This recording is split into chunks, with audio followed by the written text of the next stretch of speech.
ஒரு கதை சொல்லிட்டா சார். சைலன்ஸ் ரொம்ப சத்தமா இருக்குல்ல. நீ சிரிச்சா சமஸ்மாதான் இருக்கு சார். ஆனா முன்பல் இல்லாம நீ சிரிச்சா ரொம்ப கேவலமா இருக்கும். சரி, கேமரா ஆஃப்ல இருக்கு, செஞ்சிருவேன். என்ன கை கொஞ்சம் லேசா வைங்க, அவ்வளவுதான். சார் வீடு வந்த கெஸ்ட் எப்படியா சார் நடந்துப்பீங்க? வேதானோ வயலன்ஸ் சார். எதுக்கு சார்ன்றாங்க? ஒரு கதை சொல்லிட்டு போலான்னு வந்தேன் சார். சொந்த கதை சார். உன்ன மாதிரி ஆளுங்களுக்குலாம் ஒரே கதை தானே. நான் கீழே இருந்தேன், தெருநாயா இருந்தேன், இது செஞ்சு அது செஞ்சு பெரிய ஆள் ஆயிட்டேன். அந்த கதை தானே. ஐயோ எப்படி சார்? என் கண்ணிலே படம் பார்த்தியா சார்? உன்னை பத்தி ஒண்ணு சொல்லிட்டா.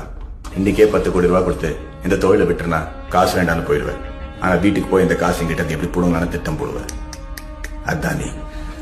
அதே 10 கோடியை உங்க கையில குத்து என்ன விட்டுடு சார் சொன்னா விட்டுடுயா சார்? நீ என்ன வீட்டுக்கு போக சொல்லிட்டு எப்படி என்கவுண்டர்ல போலான்னு பிளான் பண்ணுவேன். அதானே சார் நீ?